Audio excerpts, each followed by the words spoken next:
welcome to another unboxing video from theplayersaid.com. My name is Grant. Today, actually early last week, I received this fresh off of Kickstarter. This is a new series from a newer designer that deals with Napoleonic battles. The game is called Bonaparte's Eastern Empire. The designer is Andrew Rourke, and this is published by his new company, Form Square Games. Let me see. I don't even really see that. There it is. There's their logo. Form Square Games, right there. So the game, like I said, Bonaparte's Eastern Empire, and it is Campaign 1 in the Limits of Glory series. This game specifically deals with the French and Napoleon's incursion into Egypt. In 1798, I believe, was the starting date, and it then finished in 1801 with the French loss and surrender there. But the game literally starts with the player having to come from France through the Mediterranean eastward towards Egypt and avoid Lord Nelson and his fleets. So a very unique concept. They then land, attack, and then are fought off by the British Ottoman coalition in essence. So a very unique game. Not sure I played a lot of games on this subject or really heard of many, but very much looking forward to this one. You can see the box is a bigger size, and I found this with European publishers slash designers. They do these, I almost call this legal size. I want to say it's A4 or something like that. I can't remember. Very cool color palette though. I like the reddish purple or maroon. Really looks more like purple, kind of an imperial purple with the yellow. And the art is cartoon-like and is really reminiscent, a callback to the art and cartoons of that time. I remember we did an interview with Andrew on this game. By the way, his other game is Coalitions from Phalanx. That was on Kickstarter about 3 years ago, and I think it's getting ready to fulfill. But I wanted to say this part because I don't want you to look at that map and go, whoa. But it was an interesting point that Andrew made to me that most people in Europe, because we didn't have a lot of photos at the time, I mean, obviously that was later, right? It was more paintings and cartoons. But they had a distorted or different view or feel about geography. And we've seen some of those old style maps. I think of the Piri Reis map that many conspiracy theorists talk about with the world. And it's very cartoon-like. This is also cartoon-like, and I think they did that intentionally to give a callback to that time period. And I think that's kind of cool. Lots in this box. There's some wooden pawns, lots of dice, 4 counter sheets, an event clock. This game does not have event cards, but it has an event clock where you're going to roll either 1d6, 2d6, 3d6, or 4d6. Add those numbers up, and then that event is going to happen. I'll talk about that a little bit. There's a combat table. It's not necessarily a CRT. It's a little bit different. There are command charts that show what leaders can activate, the rules, and this is a 2-player game, but it is suitable for solo. It says playing time is 90 to 180 minutes, so an hour and a half to 3 hours, and is moderately complex. But a really nice looking game. I like the spine of the box there. I just think it looks really cool. And as a collector, I'm going to, obviously once we get the other campaigns, it's going to be interesting to see those all lined up on a shelf. I know many of you feel the same way. That's why you're in the hobby, and that's why you collect very similarly to what I do. First thing we see here on top of the rule book is the dice. There are 4 red 6-siders. They're fairly chunky, and then 4 blue 6-siders. And then there are a bunch of wooden pawns that will be placed on the events charts and the command chart and other different things to track what's going on there. So then there's Big rule book. Actually, it's not really that big. It's got big writing, and once again, it is made out of legal-sized paper. There are 39 pages with a really good quick reference index on the back. Always a good thing. But the last, say 2 or 3 pages are not event cards. Remember, there's no events, but a historical look at the background on the different events that will happen. Explanation of events, it's called. And then there are victory conditions right there. Mamluks changing side.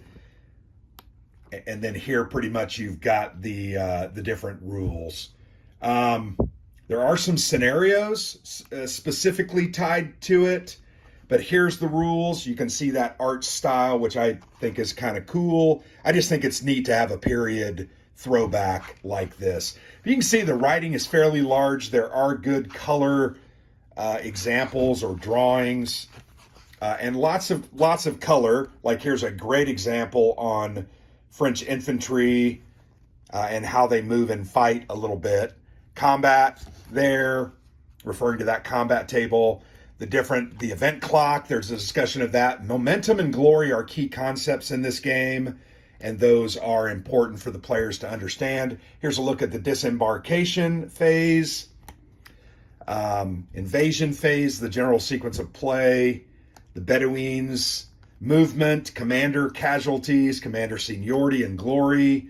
Glory, once again, is a very important part of the system.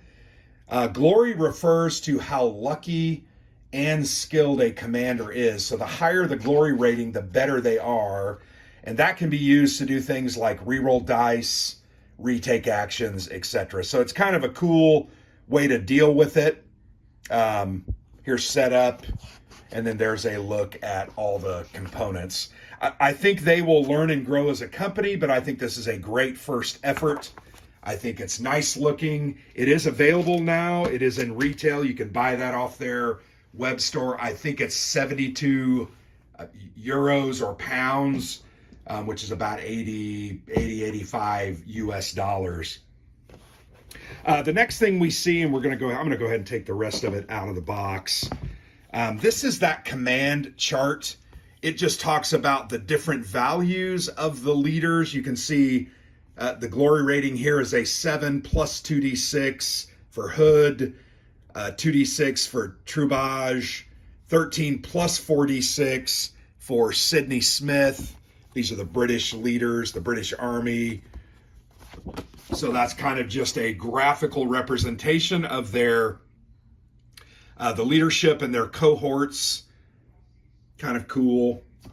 But those are kind of a neat little part of the game. As I mentioned, there are 4 counter sheets. They are packaged up here nice and tight. I probably should have ripped these open prior to starting the unboxing video because I know you guys want to see the counters. Well, I'm having some trouble there. I'll keep talking. I am very much excited about the game because of the key concepts that it's working from and on. Well, I'm not going to be able to get that open, but you can see here's some of the leader tokens. Here's some of those events that you'll kind of put on that event chart. You can see those all along the edge there. I'm really mad. I wish I would have. And that is really tight wrapping. That's pretty rare. A lot of times it's fairly loose and you can kind of get your finger in there. I need some music. Here we go. Well, I kind of damaged the sprue, but that's okay. I don't care about the sprue. But yeah, really nice looking counters actually. As I'm trying to open that, one of those just popped out. Fairly thick counters. They're going to be good quality. But here you can see some of the different units. I think these are Mamluk cavalry units. Here are, once again, those leaders and then those events. You can see you pop that out, and that's a pretty thick counter. It's going to wear well. But these are the events. British units, some French units there, and more events. You can see just stacked on the outside. Lots of those. Here are French leaders. Wow, they're really popping out. Here's some more French leaders. So you can get a good look at those. These are not double-sided, so these are almost all single-sided. So that's something we're not necessarily always used to seeing. Here is the battle chart, or so you're going to look at your total combat value based on your combat factors, and then different conditions that are going to be like, are you a French leader with or without a commander? And then you're going to determine the hit value here. So it says here, you're going to hit on 6s, or a 6 will give you 3 hits. A 5 will give you 2.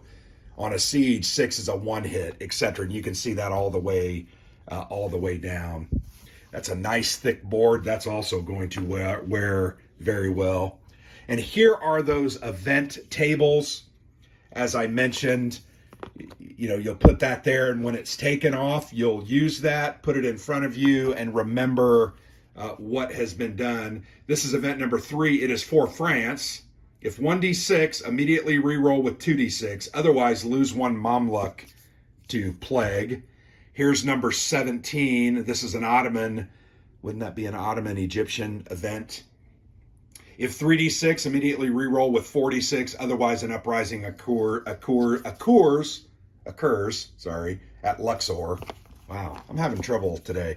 But you can see a lot of those different. Once again, here's British, French. The colors determine, when that event comes up, who it's going to benefit. That's kind of unique and interesting. Here also is the board. This is a fully mounted map board. I know that many of you are looking at this board saying, boy, that's kind of ugly. I understand why and what you're saying with that. I really, really do. But remember, me referencing the vision of the designer and then him and that artist concurring to try and create that, this very much looks like one of those old style maps, which I find to be pretty cool. Let's go ahead and turn it this way. This is the way you play with the map generally, I think. So the British player is going to sit on this side, the French on this side, so that they can see the board. This is victory points, and I believe it's the glory track over here that you're going to track different information on. You can see there's a couple of inset boxes. Here's to Cairo, to Upper Egypt, and then there are different areas. There are numbers you can see printed on the board. That is, I think the number of dice that you're going to roll to activate units within that, and you have to get certain numbers in order to be able to activate them. You'll notice there are ones, those are deserts, or they might be shallow water, but desert, shallow water, areas that are a little harder because of lines of communication or lack of supply to activate and use. Easier ones are 4s and 3s, where you're going to generally be able to roll more dice and activate more units. The same with 2s. I think that's kind of a cool concept. Don't know exactly how that works because it's been a while since I read, the full interview. But that is a look at the game. There's a lot to like in this game. I'm very much excited to play it. I'm very much excited that it finished and was successful. I don't think the campaign was ultra successful, but I do think, it gave Andrew some confidence that he may ultimately end up, hopefully, I know he's working on the next entry in the system, and I believe it's Madeira. So yeah, I'm very much excited about this. Bonaparte's Eastern Empire, designed by Andrew Rourke and published by Forum Square Games. This is going to be pretty cool. Very much looking forward to playing this with Alexander, maybe in the next month or two, but we do have a big backlog. We probably have 24 games already to play, and we've only played like 4 or 5. So we've got to get to work on it. But there you have it. Great looking game, very much interesting subject, and is going to be a cool system. So I truly appreciate you watching, and thanks for tuning in. I've been Grant for the Player's Aid.